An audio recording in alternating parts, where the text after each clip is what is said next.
Arô, arô, galera! Oi?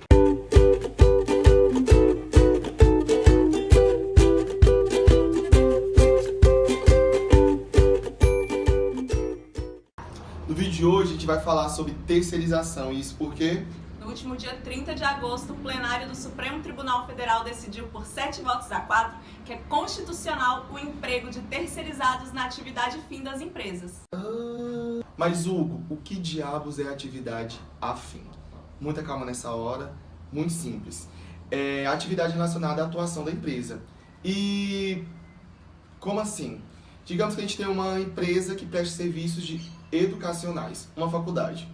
Em vez de ela contratar diretamente os professores, ela vai terceirizar a contratação desses profissionais. Essa prática de terceirização já era permitida desde março de 2017, quando a lei da terceirização foi sancionada.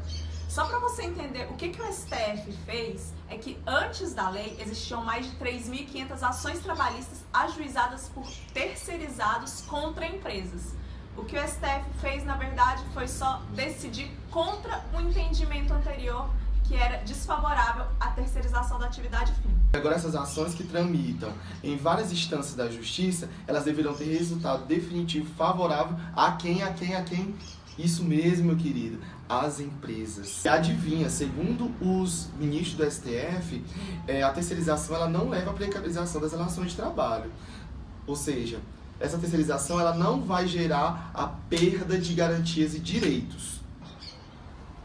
A terceirização ela existe ou não, a gente teria aí que ter mais uns 10 vídeos para comentar sobre isso. Então, nesse vídeo a gente vai focar sobre os direitos de você, do trabalhadorzinho lindo, quais são os seus direitos. Você é trabalhador terceirizado, fique ligado nessas dicas. Calma. No entanto, vamos voltar um pouquinho para a gente poder conseguir entender. Primeiramente, é importante a gente lembrar que se você é um empregado terceirizado, é porque você é contratado por uma empresa para trabalhar em outra empresa. Exemplo, digamos, você com certeza você já foi no banco e ao chegar no banco você viu aquele rapaz fardado lá, com a cara muito séria, que é cuidando da vigilância local. Aquele cara, provavelmente, ele é um terceirizado, ou seja, ele presta serviços no banco, porém ele não é contratado diretamente pelo banco. Mas vamos parar de enrolar e vamos chegar logo nas dicas. Primeira dica muito importante: a responsabilidade pelo pagamento do seu salário e pela assinatura da sua carteira de trabalho é da empresa terceirizada e não da empresa que você presta serviço. No exemplo que o Hugo deu agora, a empresa de vigilância é que assina a carteira do vigilante e paga o salário dele. O banco praticamente não tem nada a ver com isso, exceto se a empresa de vigilância violar algum direito trabalhista do vigilante.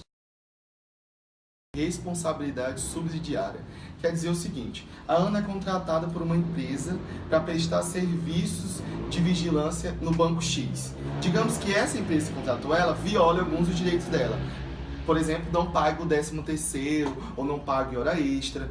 Ela pode reclamar para essa empresa. Se a empresa disser não vou pagar seus direitos, ela pode ajuizar uma ação contra o banco X, que na realidade tem a responsabilidade subsidiária, secundária à responsabilidade da empresa terceirizada. Dica número 3, muito importante. Infelizmente, se você é trabalhador terceirizado, você pode sim receber um salário menor do que a pessoa que trabalha fazendo a mesma função que você na empresa. Isso porque o princípio da isonomia salarial, que está dentro do artigo 461 da CLT, não abrange o terceirizado.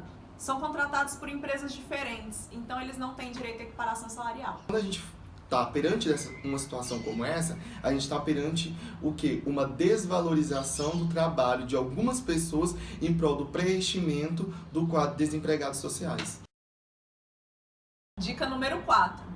Independente do que está escrito no seu contrato de trabalho, o que vale mesmo é o que acontece no dia a dia da empresa. Esse é o princípio da primazia da realidade do direito do trabalho. Então, se você está trabalhando 50 horas durante a semana, mas o seu contrato está dizendo que você trabalha só 30, sim, gato ou gato, vale as 50 horas semanais para a Justiça do Trabalho. Resumindo esse princípio, se o contrato de trabalho fala que você deve trabalhar 6 horas por dia e na realidade você trabalha 9 ou 10 horas, o que vai servir para a Justiça do Trabalho são essas 9 ou 10 horas. Dica número 5. Atividades penosas, insalubres e perigosas. Você tem direito a receber adicional no seu salário por causa disso. Geralmente as empresas terceirizadas contratam pessoas para trabalhar em serviço de conservação e limpeza e vigilância, ou seja, atividade insalubre